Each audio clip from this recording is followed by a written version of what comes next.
बताओ कैसी पाव भाजी बनाओ, बटर वाली या स्पाइसी? अरे बेटा, मैं पाव भाजी खाने थोड़ी आई हूँ, मैं तो ये बची हुई सब्जियाँ बेचने आई हूँ। अरे अम्मा, मैंने तो सुबह ही सब्जियाँ ले ली थी। बेटा, अगर ले सको तो ले लो, आधे दाम में दे दूंगी। ये सुनकर ठेले वाला खिल उठा। अम्मा, आधे दाम में? फिर तो ठीक है। पूरी टोकरी कितने में दोगी? बस 50 रुपए दे दो बेटा। सौदा जबरदस्त है, दे दो दे दो। ठेले वाले ने तुरंत पैसे निकाल कर दे दिए।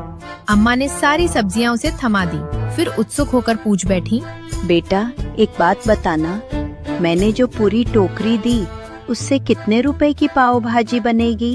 अम्मा, कम से कम 500 रुपए की तो आराम से बन जाएगी। ये सुनकर अम्मा हैरान रह गईं। इतना मुनाफा?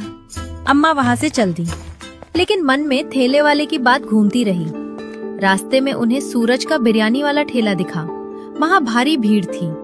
अम्मा ने भीड़ देखी और मन में सोचा, ये लोग थोड़े से खर्च में इतना मुनाफा कमा लेते हैं, अगर मैं भी कुछ ऐसा करूँ तो? रेजोनेंस। अचानक उनके मन में एक नया विचार बिजली की तरह कौंधा। क्यों ना मैं अपनी सब्जियों से बिरयानी बनाऊं? सब्जी बिरयानी नई डिश होगी, सबको पसंद भी आ सकती है और लागत भी कम पड़ेगी। अम्मा पूरे रास्ते यही सोचती रहीं। घर पहुँचते पहुँचते उनका मन उम्मीद से भर गया था। एक बुजुर्ग महिला एक नई सोच और एक नई शुरुआत की खुशबू हवा में तैर रही थी।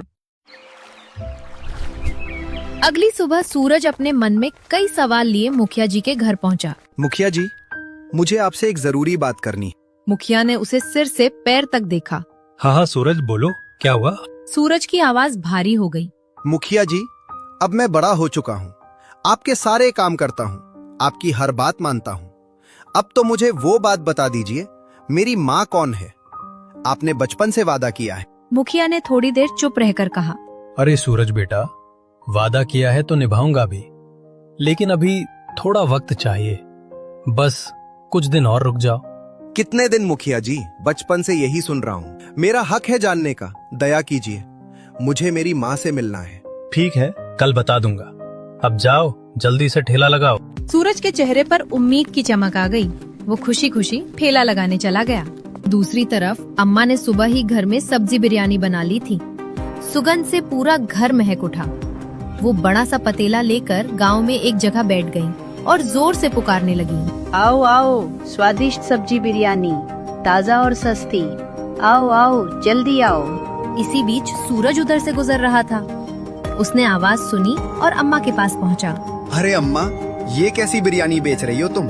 अरे बेटा, ये अनोखी बिरयानी है, सब्जियों से बनी हुई, चखोगे क्या? नहीं नहीं, रहने दो, मुझे खुद भी अपना चिकन बिरयानी का ठेला शुरू करना है, मैं चलता हूँ। वो बिना चखे वहाँ से चला गया। सूरज ने अपना ठेला शुरू किया, पर आधा घंटा बीत गया, फिर 1 घंटा, फिर 1.5 घंटा, कोई ग्राहक नहीं आया।